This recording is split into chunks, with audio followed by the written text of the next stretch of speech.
Reagan once said it best. Government is not the solution, they are the problem. Back in the 50s, I think he gave a radio address about universal health care. And it always starts out as, oh, no, we know everyone doesn't need it, but if we just get the old people just to have medical care, that'd be great. They won't have to worry about anything. And as you know, any other government program, it doesn't just stop there. Well, what about the ones who are given a bad break and can't afford it?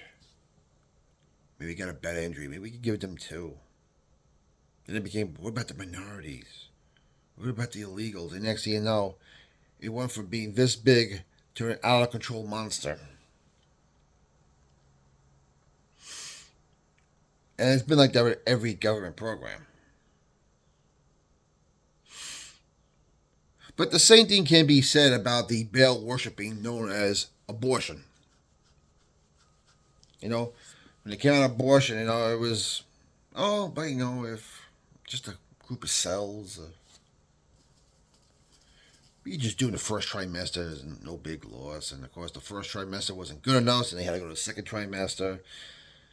Then they had to go to the third trimester. Then we had to have the morning after pill. And that wasn't enough. We had to change the laws to make men pay for babies they didn't want, and reward women for having kids out of wedlock by destroying a man's work life and reputation. And listen, not that he didn't deserve it either. I'm not going to go there. But it came another feminist way of having control over a man without needing a man, even though she needs him to pay the child support. But I remember when Governor Northrop in Virginia said it was basically discovering infanticide. We'll make the baby comfortable to decide whether we want to let it live or not. And of course, if you show the people on the radio show looking at it like, what did he just say? And the left were covering for him. Well, right now the left aren't really covering for him anymore. They're out right there showing it. I mean, you look what happened over in the UK. Where by almost 200 votes, they voted to allow abortion up until the time of birth. I mean, you think you got problems in America? Just go over to look at what the UK is, or even up in Canada right now.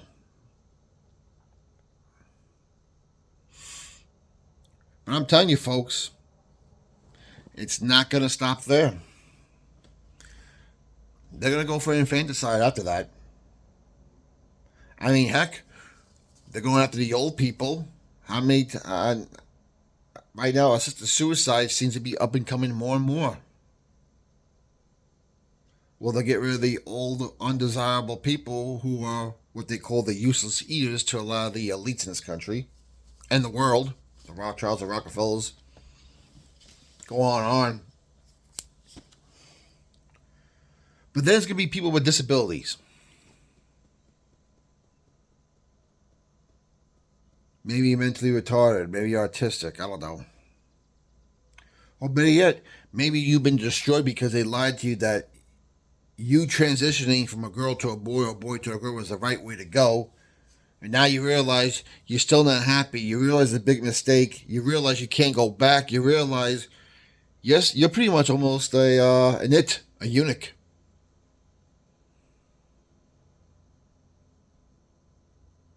They may allow you to kill yourself also.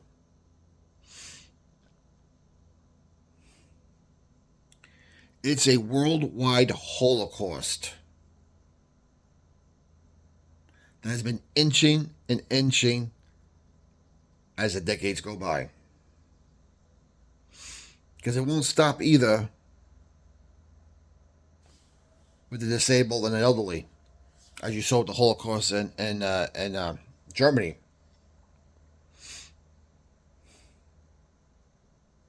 The Germans got rid of a lot of other people, undesirable people. And what they're trying to do is make you so insensitive to people dying that if you disagree with them, they'll probably vote to have you killed also because you disagree with the government. Or maybe because you're believing in Jesus Christ. Or maybe because you're believing the Constitution and you believe that the Bill of Rights was put there for a reason. Because your rights are given by God and not by a government.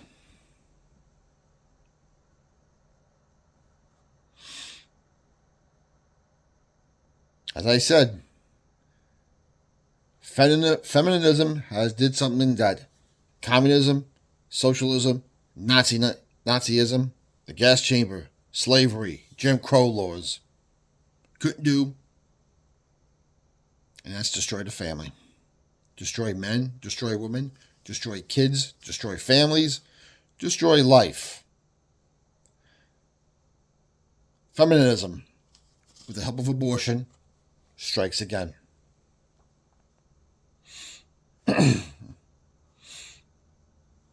As I said in my video today, we're starting to see the Generation Z men becoming more conservative and turning to Christ more. Why? Because they're getting sick and tired of being beat down for being guilty of being born a man. And God forbid, if you're a white man.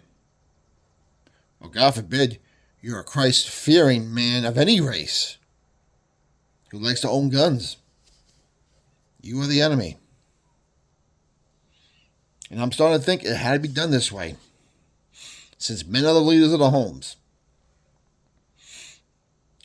If men are going to recoup their power the way God wanted it to be, He's going to make them come to Him.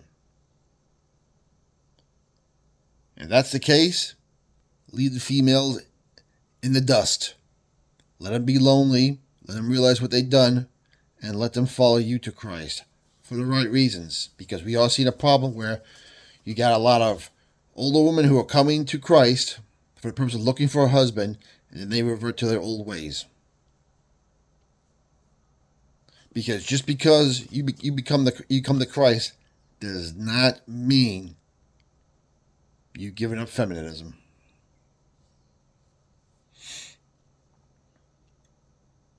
Because as we're seeing, a lot of these women who are has-beens, who are done being hoes, they want to be married, but they don't want to be a wife. They want to be married, but they want to be subservient to a man under what God has told them. When I mean subservient, I don't mean being a slave either. Because the Word of God is tough on men about how you're supposed to treat your wife.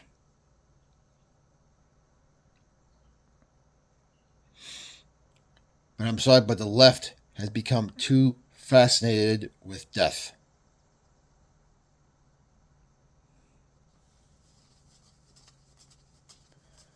I mean, not for nothing, people get more angry when they see a domestic animal killed for no reason or inhumane reasons. They do a baby now at an abortion table. You know, more and more I'm starting to see why God flooded the earth. More and more I'm starting to see the days of Noah are here once again.